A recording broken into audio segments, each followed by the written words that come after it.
Hello, my name is Bill Haley, and this is for Haley 2024 The Movement's Government Reform Ideas.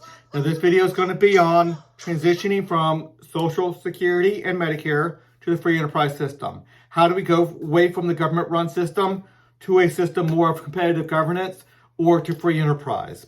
So let's go through the system, and we'll talk about how do we do a transition, and then how do we go forward. Competitive governance, the CRA structure. If you're on social media, look for those videos or those slides there. Or better yet, go to my website where everything's laid out nicely.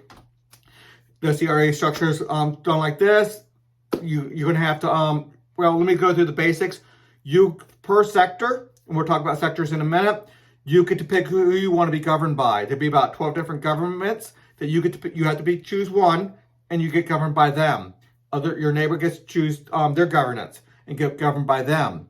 So let's keep on going real quick.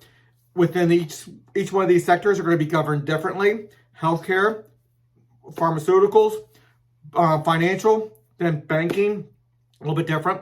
Insurance, human resources and sales, which means your HR department at work. Your identity, which is going to be very integral into this. So you get to pick how you're going to be governed in each one of these sectors, and each one is going to play a role in Social Security and Medicare, the transition. How do we go forward? Okay, here's the structure again. Just want to understand what that is. We have a rating system that's going to give high quality information from a wide variety of perspectives. That's going to be highly valuable. Social Security and Medicare need to transition to free enterprise, and the federal government will see Social Security and Medicare throughout the transition. So we're going to do a transition and then have it. This one's not going to talk too much about the transition. It's going to talk about the money transition. How do we pay for that in a little bit? Let's just keep on going so you know what it addresses and what it doesn't. What it doesn't address, look at my website, and it addresses everything. The government will fund annuities in individual retirement accounts for people above the age of 50. If you're below the age of 50, you receive zero. We have to limit how much government owes. So it's highly important to limit that. Otherwise, the numbers get too big. Then for those that are already on Social Security, we're going to deposit into annuities enough to match the Social Security, and then how much Medicare payments should be to get health insurance as an elderly person. Government's funding progressively phases out from the 65, which is the beginning of the age of Social Security. I know it can go down a little bit lower, but anyway, to the age of 50. So at 50, you get zero. At 51, you get a little bit. At 60, a lot more. At 65, a full amount. But if you're 90, you don't have much longer life expectancy at least, so annuity would be a lot less. So it depends on your age and financial tables and the like. A new tax, because we get rid of Social Security taxes, but a new tax, payroll tax type of thing, will use to pay down the extra debt created from the funding annuities, will be a payroll tax for those under the age of 50. So I know it's not fair. The whole thing's not fair. But I'm trying to be as fair as I possibly can on how do you pay for that. So if you're under the age of 50, you have to pay until you hit the age of 50, then you don't pay anymore.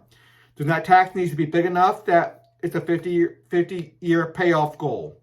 So once you're above the age of 50, you save up your money rapidly and you're not getting taxed anymore. So how do we go forward from here? That's a transition. A lot more to see on that transition on my website, but that's the basic of it.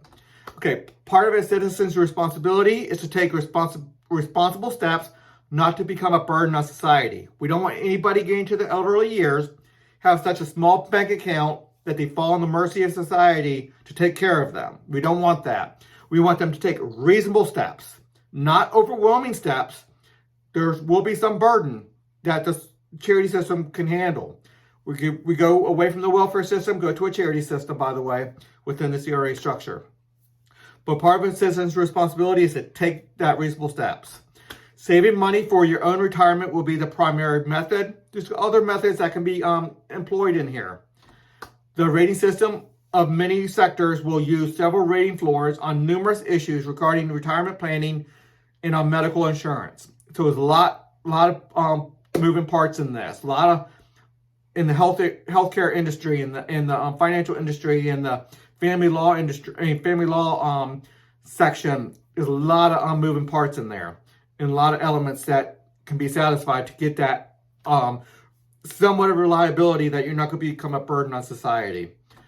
So a lot more to see on Haley2024.org, but that's the basic of it. Please look at the longer explanations on my website. Until the next video.